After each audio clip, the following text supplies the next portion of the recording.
Today's video on camp as a pairing to the readings by Susan Sontag and Wayne Koestenbaum.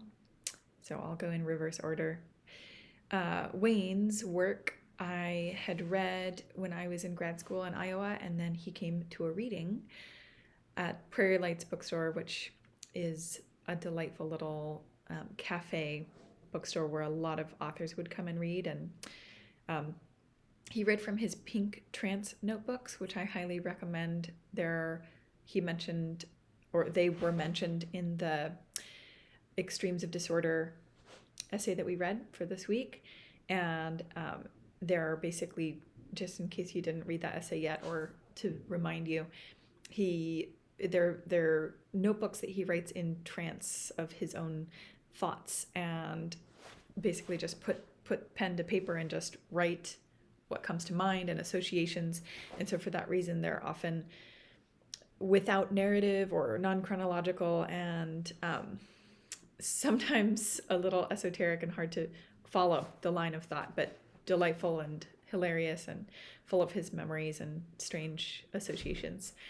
So then I went to the Nonfiction Now conference in Iceland, in Reykjavik, many years ago. I can't remember which year. And he was the keynote speaker, and he, it was actually well attended, and I'm trying to remember how many people fit into this grand hall at the Contemporary Art Museum there in Reykjavik.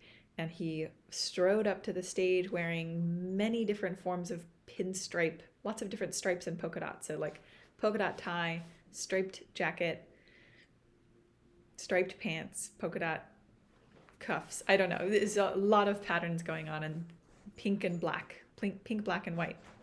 So anyway, a spectacle visually in fashion. And he also, as you see in the other video that I've included in this document, the performance. So he also plays the piano and paints. So in any case, part of the reason why I mention all of that is to try to encourage you to think about critical essays and cultural criticism as taking different forms or in different mediums even, as performance or as poetry or as music or as paintings. So he's sort of a master of blurring genres and interdisciplinary creation. Briefly, just talking about Susan Sontag and Notes on Camp, and I think that those two readings work well together based on the styles, voices, and content of both writers. But I think that this essay, Notes on Camp, is actually one of the more experimental and alternative forms of Sontag's essays. I think very often her essays are more straightforward, traditional, and she wrote, of course, lots of different types of cultural criticism and critical essays on everything from photography. On Photography is one of her most well-known books, to illness, politics, art, music, literary critique. So I recommend, if you haven't read more of her work, to check that out.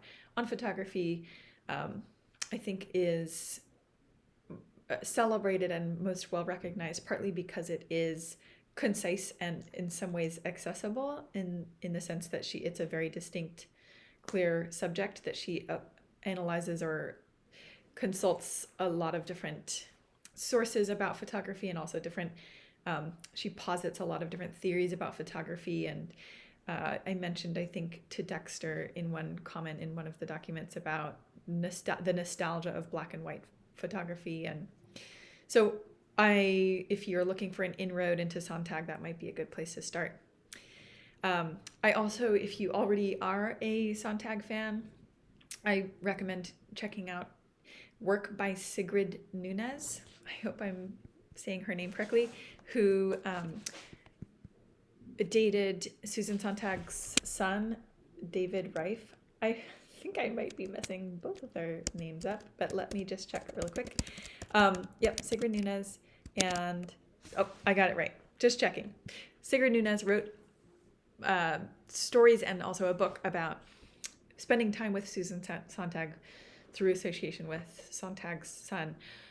who, just to add more layers of complicated literary cultural history, Susan Sontag has written and kept lots of different journals and notebooks, which I find to be just as interesting as her critical theory and cultural criticism.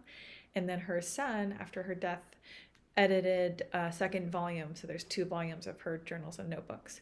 So I may have mentioned this already, but if you are interested in reading sort of the less polished and more delightfully chaotic work of Susan Sontag, I would check out her notebooks. So there's 2 volumes of Susan Sontag's notebooks. I think one is called Reborn. I don't remember the name of the other. So there's a quick tour of Wayne Koestenbaum and Susan Sontag, and I'm also going to be putting a Wayne Koestenbaum performance video in the document.